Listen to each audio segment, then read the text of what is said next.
se van a dar cuenta que algunos de los puntos que igual vamos a tratar, probablemente ya los hayan mencionado, pero yo creo que no está de más repasarlos, al final de cuentas con un enfoque un poquito diferente. ¿Pueden pasar por favor la primera diapositiva?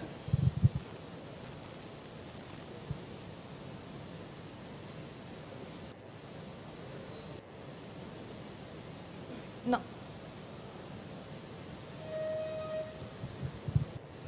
Bueno, ahorita en lo que me dan el control. Ok. Bueno, pues la importancia del tema. Vamos a enfocarnos en tamizaje, en realizar algún cribado. Y bueno, la finalidad o la importancia de poder realizar un cribado es similar a de cualquier enfermedad. La importancia de hacer un diagnóstico oportuno y poder llegar a generar estrategias para poder evitar alguna enfermedad y poder disminuir la tasa de esa enfermedad. Entonces, realmente esa es la importancia para cuál hacer un cribado para preeclampsia o para cualquier otra enfermedad en general. Ahí está. Ok, bueno, pues vamos a darnos cuenta que para preeclampsia existen varios modelos y yo creo que todos los hemos escuchado. Vamos a encontrar modelos que van desde solamente, como lo comentaba el doctor Vigil ahorita, a la historia clínica de la paciente, los antecedentes, si es una paciente que tiene una preeclampsia previa, si es una paciente hipertensa. O sea, desde ahí empiezan ahora sí que estos métodos y estos modelos en los que nosotros nos vamos a basar. Anteriormente solamente teníamos la cuestión de la historia clínica y en esto basábamos nuestro modelo de cribado o nuestro screening, simplemente en el antecedente de la paciente. Y ahorita nos vamos a dar cuenta de la importancia de no basarnos simplemente en la historia clínica. Digo, es importante distinguir los factores de riesgo, pero no lo va a hacer todo. Como les mencionaba, tenemos muchos modelos que se basan en historia clínica, en antecedentes. Los primeros que nosotros vamos a ver, o a lo mejor en los que nosotros podemos detectar o tener un poco más de peso en nuestra comunidad, ACOG, ¿sí? Y el Instituto para la Ciencia de la Excelencia en la Salud. En la ACOG podemos ver que resumen varios puntos o parte de la historia clínica que nosotros podemos ver en la paciente y dependiendo de los puntos que nosotros veamos, si son de alto riesgo, son de riesgo moderado, esa paciente va a tener una puntuación y vamos a ver, dependiendo de esa puntuación que tengamos, si vamos a darle, como decía el doctor Vigil ahorita, si vamos a tratar a la paciente con aspirina o no. Vamos a encontrar otros, ¿de acuerdo? Otros modelos, no van a ser los únicos, pero me baso en estos porque a veces son los que tenemos más a la mano, que a lo mejor basándonos un poquito en lo que vemos aquí en la comunidad médica, es en los que podemos tener un poquito más de bases. Entonces, como les comentaba, mencionábamos que a partir de estos factores, dependiendo de los que encontremos en nuestra paciente, la recomendación va a ser si damos una dosis de aspirina o no. Entonces, esto es lo que pudiéramos hacer simplemente en consultorio, como mencionaba el doctor ahorita, sin mandar a hacer a la paciente una prueba, algún ultrasonido. Esto lo podemos hacer desde nuestra consulta de manera sencilla. Pero bueno, el tema va más enfocado a la cuestión del screening por ultrasonido. ¿Cuál es la importancia de ver esto? Pues bueno, se han hecho estudios en donde vemos que realmente el hecho de poder hacer un screening solamente por medio de historia clínica, pues vamos a tener un desempeño subóptimo. No es a lo mejor lo mejor que pudiéramos nosotros ofrecerle a nuestra paciente.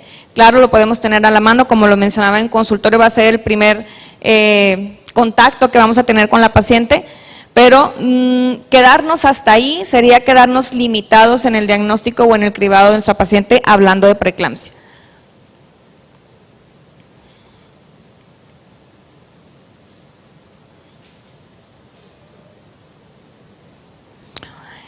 Aquí vamos a ver, igual no es la tabla completa, más tarde se las voy a presentar completa, pero hablando solamente de estas dos guías, de acuerdo, una realizada en el 2018 y otra realizada en el 2019, nos vamos a dar cuenta que realmente la predicción que nosotros podemos llegar a tener o la sensibilidad y la especificidad va a ser baja realmente. Estamos hablando, por ejemplo, en este caso de un 37 a un 29% hablando de preeclampsia, pretérmino o preeclampsia temprana y a un 29% en la preeclampsia tardía.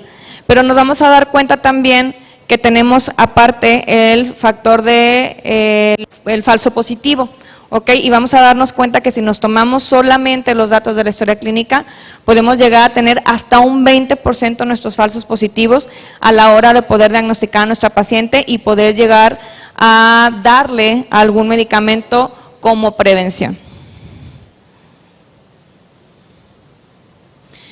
Entonces, si tenemos solamente la cuestión de la historia clínica, ¿realmente estaríamos haciendo como lo correcto? O sea, ¿pudiéramos quedarnos nada más hasta allí? ¿O tenemos todavía más, enfocar nuestro diagnóstico un poco más? Entonces, sería realmente aquí pensar cuál es el screening apropiado, después de todas las guías que hemos visto y que tenemos al alcance de nuestras manos, bueno, ¿cuál va a ser la mejor? ¿Qué estudio va a ser el mejor? Solamente me voy a quedar con historia clínica, va a ser historia clínica más arterias uterinas, va a ser la historia clínica más arterias uterinas, más factores bioquímicos, o sea, ¿qué es lo que le vamos a ofrecer a nuestra paciente? Aquí es bien importante, que también ya sé que lo hablaron, no me voy a enfocar mucho en la cuestión de la fisiopatología de la enfermedad. Ay, no quiero avanzar.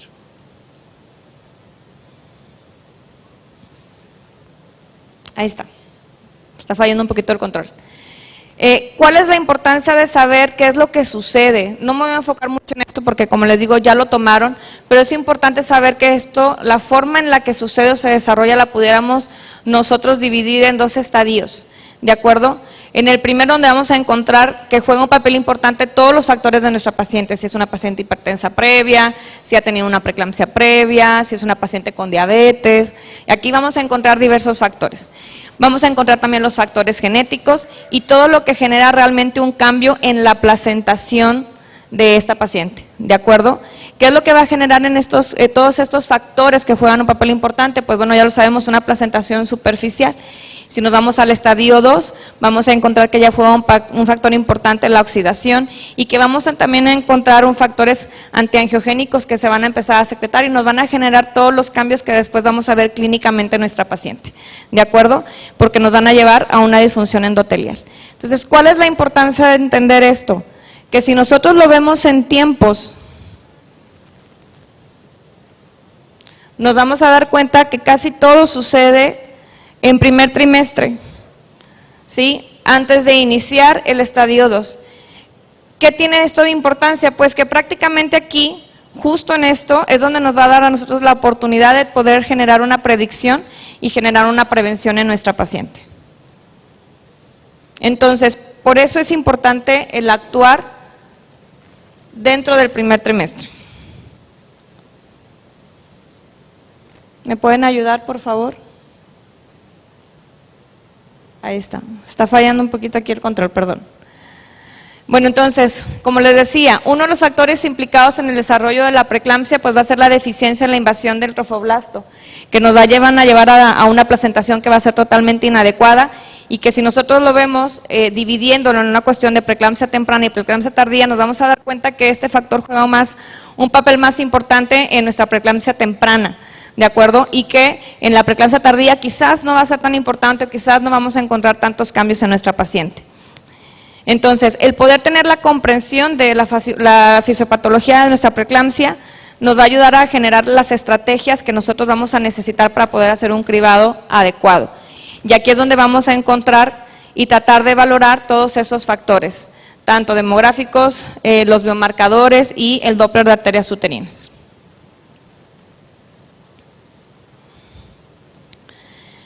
Si nos damos un poquito a la historia, pues el Doppler de arterias uterinas fue descrito, bueno, antes, en 1977, pero tomó un gran peso en 1983, en donde se empezaron a publicar las primeras apariciones, donde realizaban estudios que tenían que ver con el índice de resistencia, ¿de acuerdo? Y que tomaban en cuenta también la presencia o la forma de la onda que nosotros generábamos. El hecho de empezar a ver que en estas pacientes, al separarlas en pacientes sanas y pacientes con preeclampsia, empezó a tomar este tema realmente un gran interés y a partir de ahí se empezó a generar un desarrollo de estudios. Si quisiéramos ver un poquito de la cronología, esto fue después en el 2000, empezaron a ver, como les mencionaba, igual que en el estudio de 1983, la presencia del índice de resistencia y la presencia de un notch en nuestra onda y lo veían relacionado a pacientes con preeclampsia. Posteriormente, en el 2001, se hace un estudio más grande de 8.335 pacientes. Estos pacientes ya entraban antes de la semana 23 y empezaban a ver que realmente lo que generaba mayor importancia para la predicción era el índice de pulsatibilidad que teníamos en estas pacientes, ¿de acuerdo? A partir de este estudio es donde se empiezan realmente a generar la cuestión de los percentiles que actualmente manejamos y decir, bueno, ¿en qué percentil tiene que entrar nuestra paciente para que podamos nosotros generar un riesgo? Entonces se dieron cuenta que aquí el IP por arriba de un percentil 95 tenía más relación o relevancia para indicar que esta paciente podría tener una preeclampsia en un futuro.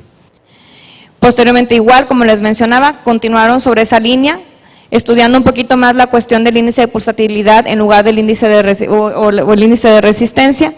Y posteriormente, en 2014, se hizo un metaanálisis que ya empezamos a ver aquí cuestiones de sensibilidad y especificidad. Y aquí se dieron cuenta que la sensibilidad que nos daba era de un 47.8% y la especificidad de un 92.1%, tomando en cuenta el percentil 90 de nuestro índice de pulsatilidad.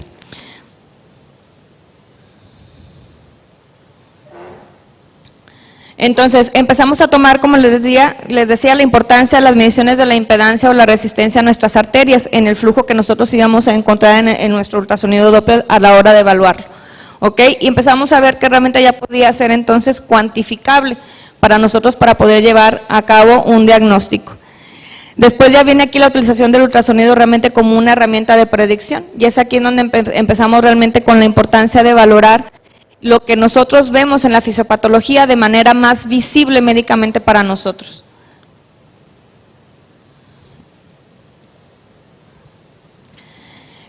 Como les mencionaba, empezamos a estudiar todo. Empezamos a estudiar la relación de la sístole y la diástole, el índice de resistencia, el índice de pulsatilidad, pero empezamos a ver que realmente empieza ya el índice de pulsatilidad a ser realmente el que va a regir nuestro cribado y se queda como un grado de recomendación B.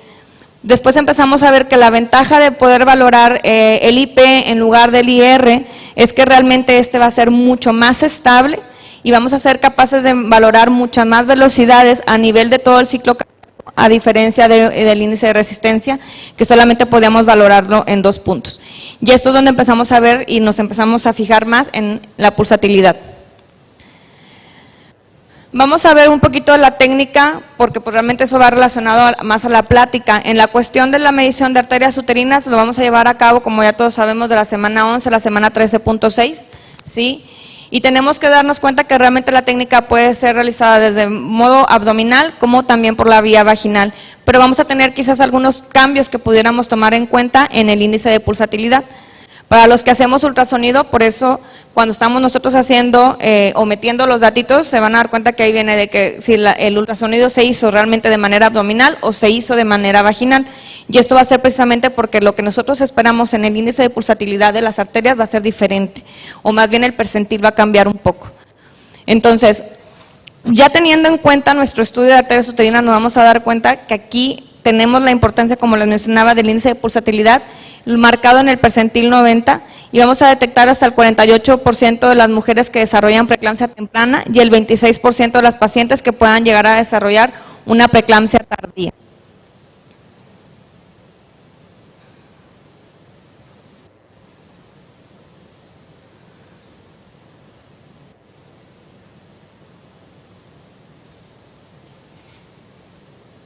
Ahí está. Entonces, como les mencionaba de la técnica, que ahorita también lo vamos a ver en una imagen, lo que tenemos que tomar en cuenta igual es las semanas. Hay que recordar que antes de la semana 11 no se puede realizar. Realmente el motivo o el por qué es porque los cambios que nosotros esperamos ver en nuestro trofoblasto todavía para la semana 11 no se van a llevar a cabo de manera adecuada. Entonces no habría realmente un punto para estudiarlo o un motivo para estudiarlo antes de esta semana. En cuanto a la técnica, tenemos que tener realmente un corte sagital donde podamos ver útero y podamos ver cervix. Después, posteriormente, vamos a hacer realmente el mapeo de nuestra área con un Doppler color.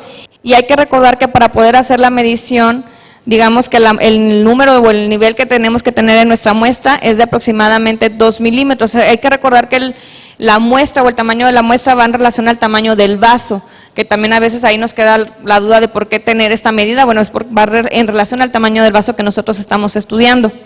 Y tenemos que ver también la cuestión de los grados de distensión, que deben de ser de menos de 30. En algunas ocasiones, yo siempre les recomiendo cuando estamos haciendo ultrasonido que tratemos de tomar el grado o la angulación adecuada desde que nosotros tenemos la imagen. Sin embargo, sabemos que podemos llegar a hacer correcciones y para esas correcciones tenemos que tomar en cuenta la técnica, que no debe ser a más de 30.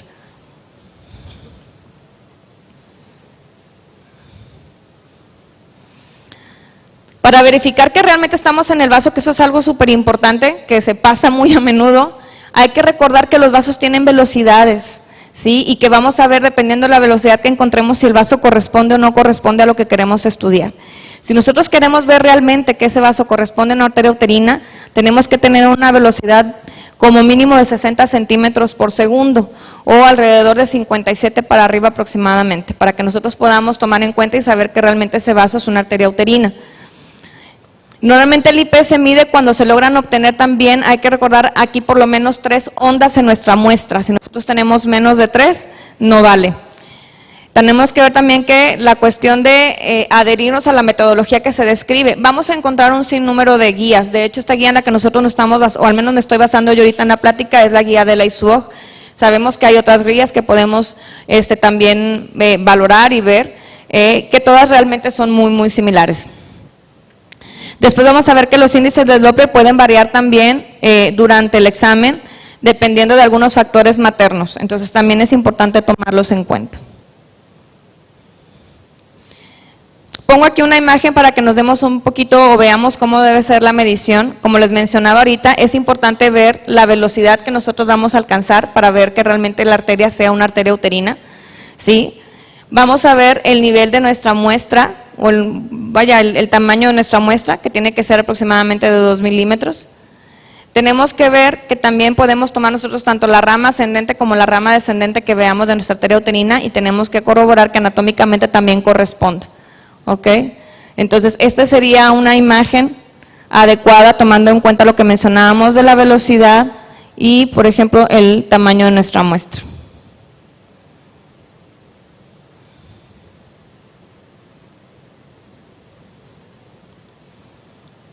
¿Qué vamos a tomar aquí en cuenta? Como lo veíamos ahorita, vamos dependiendo de la bibliografía que valoremos, vamos a encontrar que lo que vamos a tomar en cuenta es arriba del percentil 90 o del 95, para poder realmente valorar ese índice de pulsatilidad que vamos a encontrar. Lo que les mencionaba de la diferencia entre hacer un ultrasonido abdominal y uno vaginal. Por ejemplo, para los ultrasonidos transabdominales, el percentil 95 de nuestras arterias uterinas en promedio va a ser de 2.35, ¿sí? Cuando nosotros hacemos, por algún motivo, un ultrasonido vaginal y valoramos nuestras arterias uterinas de manera vaginal, este percentil 95 se va a alcanzar cuando tengamos el 3.1 en el promedio del IP. Entonces, hay que recordar que el IP va a variar también dependiendo de las semanas que tengamos de embarazo y también tiene relación con la longitud craneocaudal de nuestro producto. Sin embargo, digamos que de manera así sencilla, que podamos recordar con facilidad, pudiéramos tomar en cuenta estos niveles, aunque sabemos, por ejemplo, los que hacemos, volvemos a los que hacemos ultrasonido, que esto va a ir cambiando dependiendo de la longitud craneocaudal que tengamos a la hora de realizarlo en primer trimestre. Igual, lo que mencionábamos, hay que recordar que esto no solamente va dependiendo de las semanas de gestación, podemos tener otros factores que nos puedan cambiar nuestro IP, desde el peso materno, la talla de mamá, ¿sí? El índice de masa corporal. Entonces tenemos que tomar en cuenta también estos factores.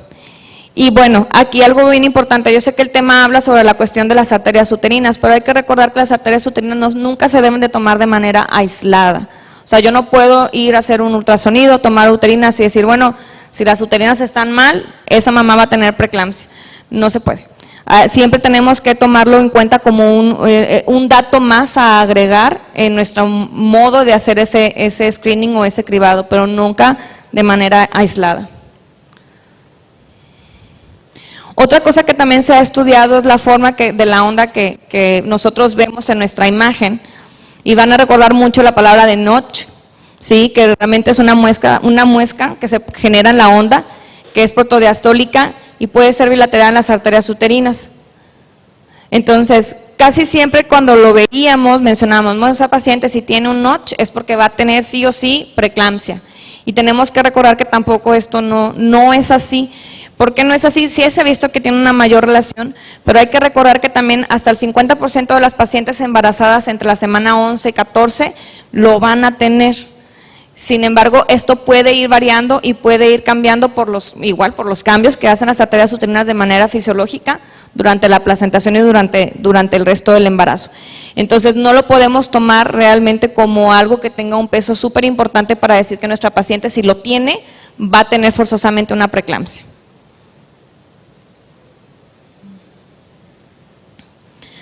Igual, vamos a empezar aquí a hablar un poquito de estudios y vamos a ver que aquí se realizó un metaanálisis, igual hablando del examen de arterias uterinas durante el primer trimestre, y menciona que se puede predecir un 47.8% de los casos de preeclampsia temprana, ¿de acuerdo? Con un falso positivo de 7.9%, y hasta el 39.2% de los casos de restricción de crecimiento también con un falso positivo de 6.7%, y de 26.4% en los casos de preeclampsia tardía o en cualquier etapa del embarazo. Esto es tomando en cuenta solamente arterias uterinas, no estamos hablando de un cribado completo, estamos hablando solamente de arterias uterinas, ¿de acuerdo? Y tomando un corte del percentil 90 para el IP.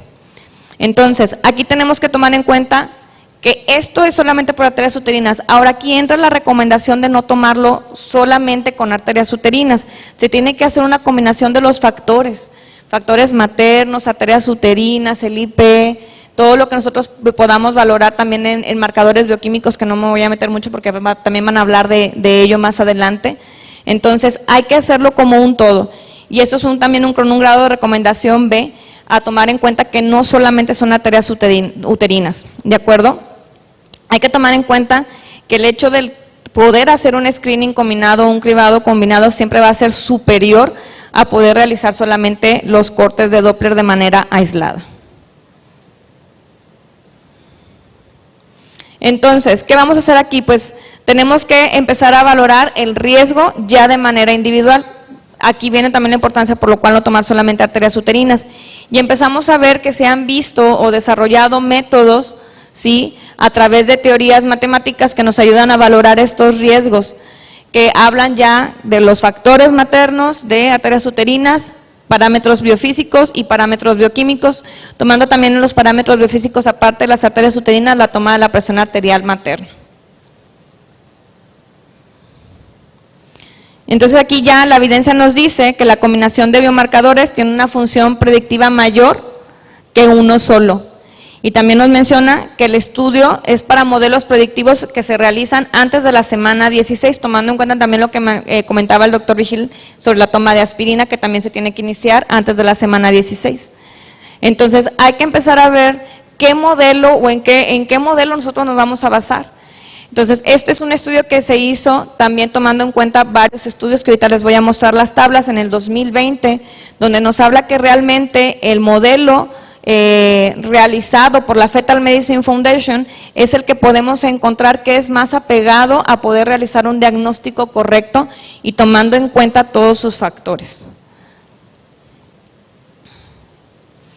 Sin embargo, también tenemos que ver que aunque en teoría es el que es más apegado, pues no es el que es más utilizado, ya que en la mayoría de los casos solamente tomamos presiones arteriales, historias clínicas e IP de arterias uterinas y nos olvidamos de los factores bioquímicos.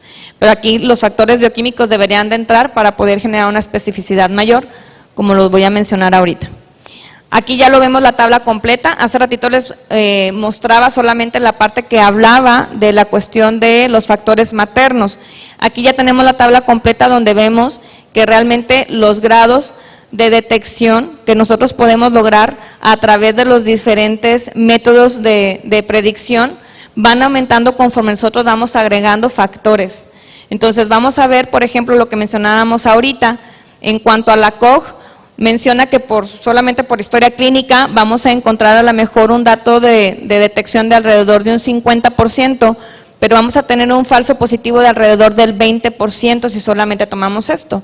Si nosotros tomamos en cuenta todos nuestros factores bioquímicos, biofísicos, vamos a ver que esto nosotros lo podemos todavía incrementar hasta un 80 a un 90% en la predicción de las pacientes. Entonces realmente es una diferencia pues bastante grande. Igual acá, en un estudio que se hizo también, vamos a ver que el parámetro aquí llega en comparación hasta un 70%, pero baja mucho nuestro falso positivo a un 5%. Entonces sigue siendo realmente nuestro método, digamos que más completo para poder desarrollar un screening adecuado, que aquí lo conocen como, igual el de la Fetal Medicine Foundation, como triple test. Aquí vamos a ver, es realmente en lo que se basa el estudio, también es como un metaanálisis que toma en cuenta todos los estudios que se han realizado y vamos a ver aquí los métodos en los que se basan, ¿ok? Aquí vamos a encontrar dos estudios que ellos toman como los más importantes, uno realizado en el 2018 de TAN y colaboradores, en donde tienen un total de 61,174 pacientes y vamos a ver que ellos toman aquí igual la parte, digamos que más completa para poder generar un screening. ¿Cuál es la importancia de esto? Que a diferencia de los demás donde toman algunos otros marcadores, vamos a ver que en este tiene un falso positivo aproximadamente solo del 10% sin llegar al 20% como lo habíamos mencionado en la tabla anterior y que realmente, por ejemplo, en preeclampsia de inicio temprano tienen un porcentaje de diagnóstico de aproximadamente un 89%. ¿Sí? Y vamos a ver también que en la preeclampsia ya a término va alrededor de un 41%, perdón. Entonces vamos a encontrar que realmente estos van a ser los factores que vamos a encontrar de manera más elevada. Si quisiéramos compararlo con el resto de los estudios, donde también toman en cuenta algunos otros factores, vamos a ver que este es el que tiene una probabilidad de detección más alta, tomando en cuenta la predicción de la Fetal Medicine Foundation.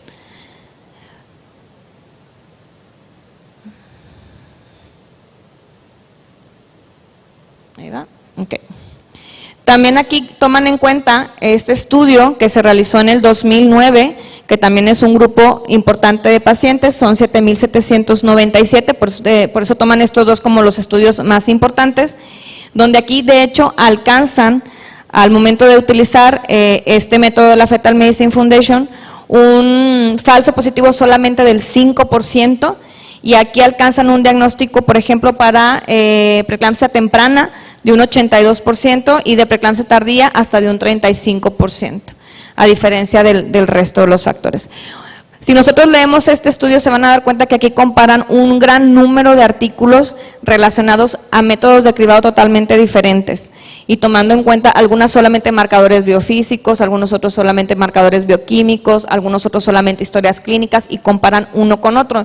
Y aquí es donde es interesante el ver por qué nunca debe de tomarse solamente historia clínica o no debe de tomarse por sí solo solamente arterias uterinas.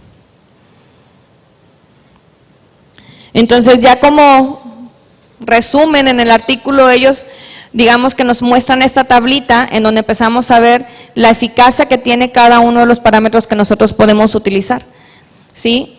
Si nos tomamos solamente historia clínica vamos a darnos cuenta, ¿sí? Que tenemos aquí tomando en cuenta un factor de positivos de 10% de falsos positivos. Nos vamos a dar cuenta que aquí por ejemplo para preeclampsia antes de la semana 32 se quedan en un 34%. No, al revés, en un 53, perdón, en la preeclampsia por mayores de 37 semanas en un 45, ¿sí? Y en la preeclampsia mayor en semana 37 a la 34, o sea, en un 34%. Si nosotros agregamos a nuestros factores clínicos la toma de presiones, va a incrementar, por ejemplo, para la preeclampsia temprana se incrementa hasta un 61%, si a nosotros a eso le agregamos aparte uterinas, lo vamos a aumentar hasta un 70% para preeclampsia temprana. Si a esto nosotros le empezamos a agregar, aparte de uterinas, también las presiones, se incrementa un 83%, pero si nosotros hacemos el triple test completito con los factores bioquímicos, este se va a incrementar, por ejemplo, para preeclampsia temprana hasta una detección de un 90%. Entonces es bien diferente, vamos desde un 53 que podemos lograr nosotros simplemente con la plática de la paciente en la consulta hasta un 90% que podemos nosotros lograr si hacemos el estudio completo.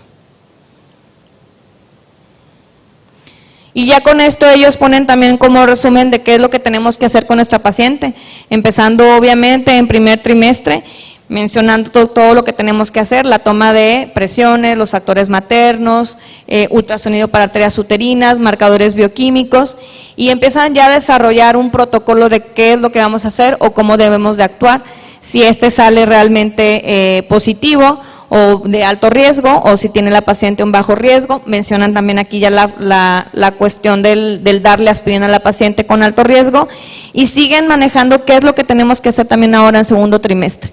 Y nos damos cuenta que volvemos a lo mismo, hay que tomar nuevamente presiones, nos vamos nuevamente a corroborar el Doppler de arterias uterinas y nuevamente nos vamos a la toma de factores bioquímicos que nos van a poder predecir la aparición de preeclampsia en estas pacientes.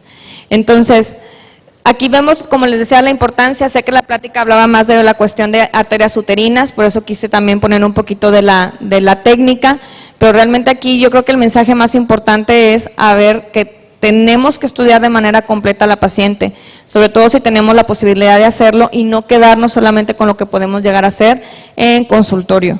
Entonces, aquí ya vemos la diferencia real de lo que podemos nosotros predecir desde una historia clínica a poder hacerle marcadores bioquímicos y marcadores biofísicos a esa paciente, y si vemos que realmente la diferencia va de, como les mencionaba, desde un 50% a un 90% de una predicción correcta en nuestras pacientes.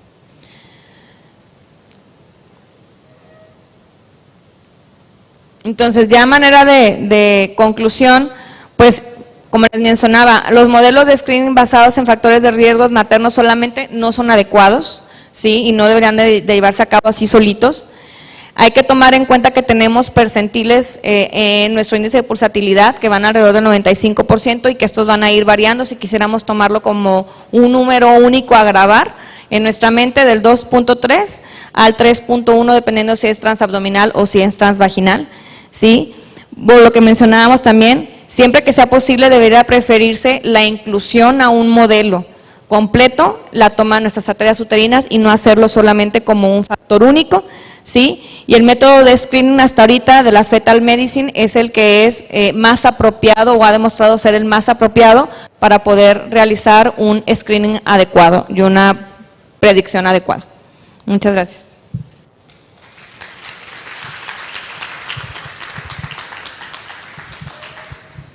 Muchas gracias a la doctora Marcela por su plática. No sé si alguien de la audiencia tenga alguna pregunta o alguien que esté en línea. Bueno, si no hay ninguna pregunta, vamos a seguir con nuestro programa. A continuación, van a presentar el cuadro clínico y diagnóstico preclínico de